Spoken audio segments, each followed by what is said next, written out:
5 मार्च 1931 इतिहास की एक ऐसी महत्वपूर्ण और ऐतिहासिक घटना जिसके बारे में अगर हम लोग चर्चा करते हैं, बहुत बार चर्चा कर चुके हैं हम लोग अपनी वीडियो में।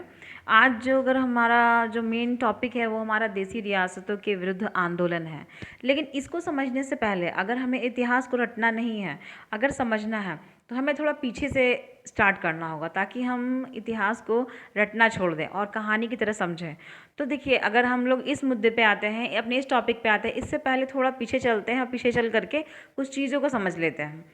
5 मार्च 1931 को याद होगा, हम लोगों ने कई बार इसकी चर्चा भी करी है कि गांधी और इरविन के बीच समझौता होता है। समझौते में इरविन अपनी बातें रखते हैं, गांधी जी अपनी बातें रखते हैं।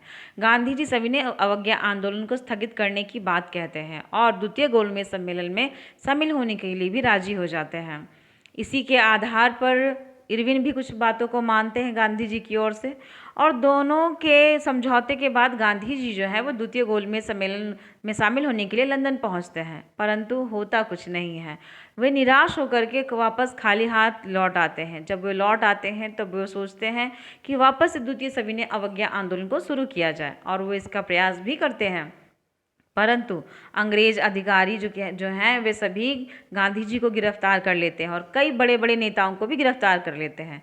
इस गिरफ्तारी का मुख्य कारण था कि ये आंदोलन जो है, जो उस समय चरम सीमा पर चल रहा था, ये रुक जाए, ये आगे ना बढ़े। और ये ऐसा होता भी है क्योंकि सभी दिग्गज नेताओं को गिरफ्तार कर लिया जाता है।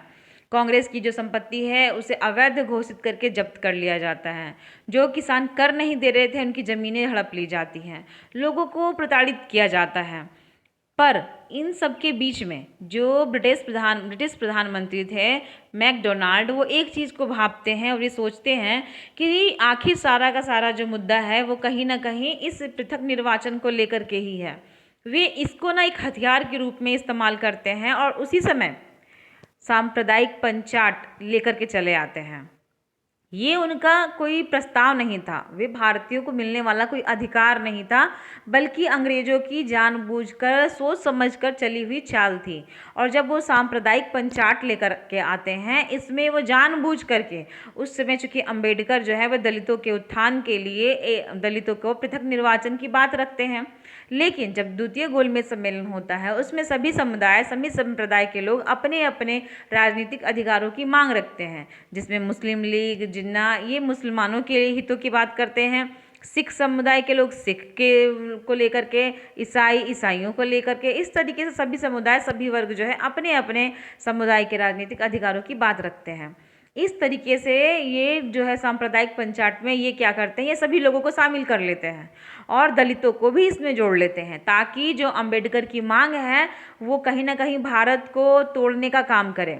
अंबेडकर तो सिर्फ दलितों के उत्थान की बात करते हैं, वो तो भारत को तोड़ने की नहीं सोचते हैं। उनका तो मानना था कि अगर दलितों को अधिकार नहीं मिलेगा, उनको पृथक निर्वाचन का अधिकार नहीं मिलता है, तो दलित जो है वो उच्च वर्णों के माध्यम से शोषित होते रह जाएंगे। उनका विचार बस इतना था। परंतु गांधी जी इसका खुलकर विरोध करते हैं, क्योंकि उनको पता था अगर दलितों को पृथक निर्वाचन की व्यवस्था दे दी जाएगी तो इससे हिंदू समाज जो है वो समुदायों में बढ़ जाएगा, वर्गों में बढ़ जाएगा। इसलिए गांधी जी इसे लेकर के अनशन करते हैं। 20 सितंबर 1932 को गांधी जी इसको लेकर के अनशन करते हैं, और इसमें कुछ नेताओं के समझाने पर गांधी जी जो है, जो अनशन करते हैं, इनका स्वास्थ्य बिगड़ता चला जाता है। इस वजह से कुछ नेता सामने से आकर अम्बेडकर को समझाते हैं। अम्बेडकर कहीं से भी ये विचार नहीं होता है कि गांधी जी को है किसी प्रकार से शारीरिक यातना सहनी पड़े, क्योंकि वो तो सिर्फ और सिर्फ दलितों के उत्थान के लिए सोच रहे थे। वे किसी भी रूप से गांधी जी को कष्ट देने के लिए नहीं सोच रहे थे। इस वजह से अंबेडकर जो हैं वे 24 सितंबर और 1932 को गांधी जी और अंबेडकर के बीच में पूना समझौता हो जाता है, पूना पैक्ट होता है, जिसके समय में जिसके माध्यम से अंबेडकर जो है दलितों के पृथक निर्वाचन की बात को लेकर के जो जिद थी उनकी वो छोड़ देते हैं, और उन्हें प्रांतीय विधानमंडलों में, दलितों को प्रांतीय विधानमंडलों में जो उनके सीटें हैं वो बढ़ा दी जाती है, उनके आरक्षण को बढ़ा दिया जाता है। इस प्रकार से ये प्रक्रिया होती है। इसके बाद से ये समस्याएं जो थी वो गांधी जी को एक बात समझ में आई कि भाई सब कुछ भारत अगर अंग्रेजों से आज़ाद हो जाता है, ये दलितों का मुद्दा ही नहीं बल्कि सभी समुदाय के मुद्दे को देखकर गांधी जी को एक बात तो स्पष्ट रूप से समझ में आ गई कि अगर भारतीयों को अंग्रेजों से स्वतंत्रता मिल भी जाती है तो ये स्वतंत्रता किस काम की होगी। क्योंकि भारत के लोग अपने ही देश में रहने के बाद, लोकतंत्र पाने के बाद भी कई सारे समुदायों, कई सारे वर्गों में बटे रहेंगे। उनके बीच की समस्याएं समाप्त ही नहीं होंगी। तो ये स्वतंत्रता किस काम का? जो लोग स्वतंत्रता तो प्राप्त कर लेंगे पर स्वतंत्र होकर नहीं जी पाएंगे, कि वो एक नए विचार के अधीन हो जाएंगे। वो उन्हें अंग्रेज तो चले जाएंगे पर किसी न किसी रूप में कोई एक ऐसी विचारधारा जो बहुत ही बेकार सी विचारधारा, उसके अधीन हो जाएंगे। तो इस वजह से गांधी जी का जो पूरा का पूरा ध्यान है वो अब इन समुदायों की ओर जाने लगा जो समाज में रहते हुए भी बटे हुए थे। इसके बाद गांधी जी हरिजनों के बारे में सोचना शुरू करते हैं। हरिजनों को भारत से जोड़ने का प्रयास करने लग जाते हैं। क्यों? क्योंकि वो समुदाय जो है वो बहुत ही तकलीफ झेल रहा था भारत में रहते हुए। सिर्फ अंग्रेजी शासन के साथ नहीं, बल्कि भारतीय लोग स्वयं दूसरे भारतीयों के साथ प्रताड़ित हो रहे थे, शोषित हो रहे थे।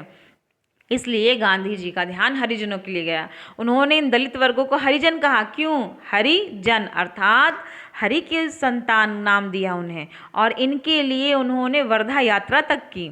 इसके बाद गांधी जी का पूरा ध्यान जो है वो चला आया अब एक ऐसे समुदाय की ओर जो था देसी रियासत की जनता। देसी रियासत की जो जनता थी वो रहती तो भारत में थी, अंग्रेजों के अधीन थी। उन्हें भी पता था कि अंग्रेज जो हैं अगर भारत छोड़ के चले जाएंगे तो भारत में भारतीयों का जीवन जीने योग्य वापस से हो जाएगा।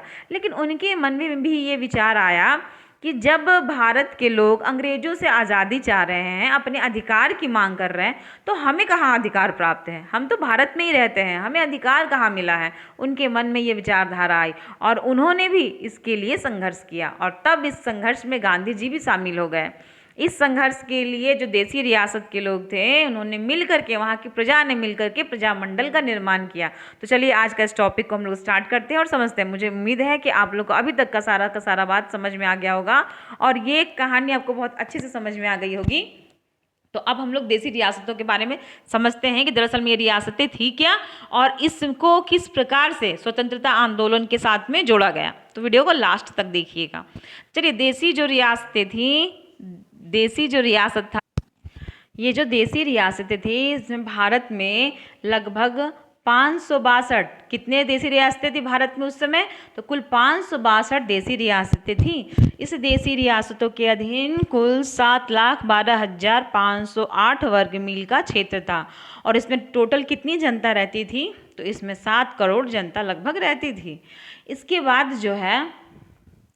इसके बाद इसमें जो सबसे बड़ी रियासत थी वो थी हैदराबाद। इसकी कुल जनसंख्या जो थी वो 1.65 करोड़ थी और इसकी वार्षिक आय 10 करोड़ रुपए थी। सोचिए, इतनी बड़ी आबादी जो थी इसकी आय कितनी थी? 10 करोड़ रुपए।